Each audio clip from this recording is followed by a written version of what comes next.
کیا ہمارے سامنے نہیں ہے کہانی حضرت عمر بن خطاب رضی اللہ عنہ کی؟ ابو جہل کہتے ہیں کون ہے وہ سورمار کا جو آج محمد صلی اللہ علیہ وسلم سر لائے گا، 100 سرخ اونٹ دوں گا۔ اور سرخ اونٹ کوئی معمولی نہیں ہے، سرخ اونٹ موتیوں کے سے بھارے مہنگے ہوتے تھے، بڑے قیمتی، سونے سے مہنگے، کہا 100 اونٹ دوں گا۔ حضرت عمر کہتے میں لاتا ہوں، تلوار لے کے نکل آئے، راستے میں صحابی میں لگا عمر کدھر جاتے ہو؟ کہا آج مسلمانوں کے نبی کا سر لینے جا رہا ہوں۔ کہا عمر ادھر جانے سے پہلے اپنے گھر کی بھی تو خبر لے، کیا ہوا؟ تمہارے گھر میں بھی آگ لگ گئی، تیری بہن فاطمہ بنت خطاب بھی مسلمان ہو گئی ہے، وہ بھی اس نبی کی غلام بن چکی ہے، تیرا بنوئی بھی مسلمان ہو گیا۔ راستہ بدلا، حضرت عمر بہن کے دروازے پہ دستک دی، کون ہے؟ کہا عمر بن خطاب ہو۔ بہنوئی کانپنے لگے، فاطمہ تیرا بھائی بڑا جنانی ہے، بڑا غصے والا ہے، اب پتہ نہیں کیا طوفان برپا کرے گا۔ وہ دروازے کے پیچھے چھپ گئے اور پیچھے لکھا پردے کے پیچھے چھپ گئے، وہ چھپ گئے۔ حضرت عمر کی بہن نے دروازہ کھولا، پوچھا کون، کیا بات ہے، کیا کر رہی تھی؟ کیوں؟ قرآن پڑھ رہی تھی۔ تمہیں پتہ نہیں محمد لا تو اس کو برا کہتے ہیں، تم اس کو ماننے لگ گئی ہو۔ زور سے تماچا مارا، بہن زمین پہ گر گئی، کپڑے جھاڑتے اٹھی اور اٹھ کے کہتے عمر سن لے، جس باپ کا خون تیری رگوں میں اسی باپ کا خون میری رگوں میں بھی ہے، جس ماں کے سینے سے تو نے دودھ پیا میں نے بھی اس ماں کے سینے سے دودھ پیا ہے۔ اور شاعر نے اس پہ بات کی ہے کہ غلامان محمد جان دینے سے نہیں ڈرتے، یہ سر کٹ جائے یا رہ جائے کوئی پرواہ نہیں کرتے۔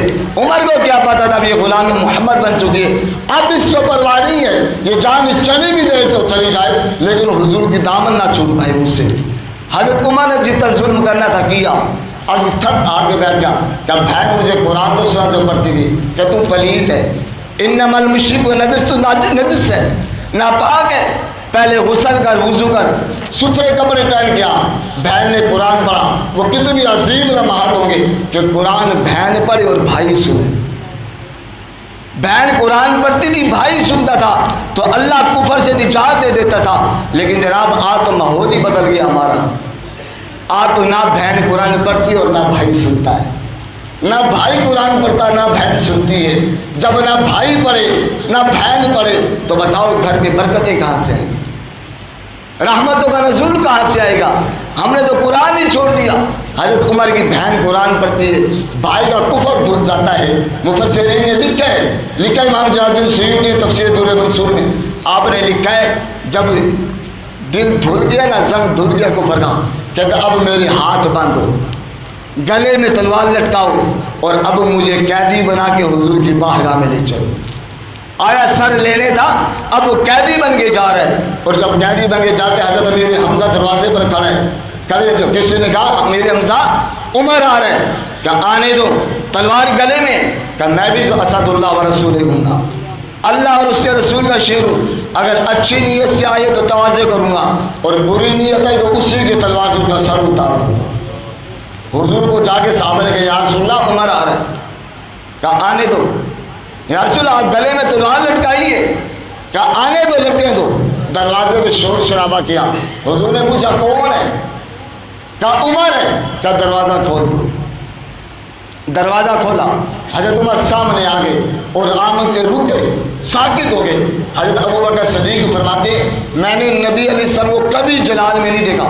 حضور اٹھے اور حضرت عمر کے دونوں کندھوں کو زور سے پکڑ لایا، کہا عمر اب کیا خیال ہے، اب کیا پروگرام ہے تمہارا؟ حضرت عمر کہتے ہیں یا رسول اللہ کلمہ پڑھائے اور غلام بنا لیجیے۔ امام جلال سیوطی نے لکھا ہے جب کہا یا رسول کلمہ پڑھائے مسلمان کر لیجیے، مجھے غلام بنائے، تو حضور نے زور سے نعرہ لگایا، نعرہ تکبیر، اللہ اکبر صدائیں۔ صحابہ نے اللہ اکبر کہا، مجھے کہا کسی نے جناب مفتی صاحب دیکھو نا حضور نے اور صحابہ نے تو اللہ اکبر نعرہ لگایا تھا، تو تم نے نعرہ رسالت کہاں سے نکالے ہے نعرہ؟ میں کہ پگلے تم سمجھا نہیں ہے، اب حضور خود اپنے نعرہ لگاتے تو مشرکین کہتے خوش آمدی نبی ہے، اپنی خوشامد کراتے ہیں۔ حضور نے کہا لوگوں دیکھو آج اللہ اکبر کا نعرہ میں نے لگا دیا اور اب عمر آج ہو گیا میرے نعرے لگانے کے لیے، اب مجھے ضرورت نہیں میں اپنے نعرے لگاؤں، اب یہ عمر میرے نعرے لگائے گا۔ اور دیکھ لینا اٹھا کے بدر برپا ہوا اور عمر نے میرے نبی کے نعرے لگائے، احد میں تلواریں چمکی، عمر نے میرے نبی کے نعرے لگائے، خندق کھودی گئی، عمر نے میرے نبی کے نعرے لگائے، جب تبوک ہوئی عمر نے میرے نبی کے نعرے لگائے، خیبر کو فتح کیا عمر میرے نبی کے نعرے لگاتا رہا، یہاں تک کہ عمر قبر پہ اترا میرے نبی کے نعرے لگاتا چلا گیا۔ تو نعرے حضور نے اپنا اس لیے نہیں لگایا کہ اب غلام جو آگے نعرہ لگانے کے لیے یہ غلام لگائیں گے، تو رب نے کہا یہ قرآن وہ ہے وَنُنَزِّلُ مِنَ الْقُرْآنِ مَا هُوَ شِفَاءٌ، اگر تمہیں ظاہری مرض ہو تب بھی قرآن سے شفا حاصل کرو، اور باطنی مرض ہو تب بھی قرآن سے شفا حاصل کرو۔ جو تو جناب انہوں نے سنا جن کو کفر تھا۔ اگر آپ نے ابھی تک ہمارا چینل سبسکرائب نہیں کیا تو ہمارے چینل کو سبسکرائب کر لیں۔ ہم غلامان احمد رضا ہیں، کوئی بھی ہم سے جیتا نہیں ہے۔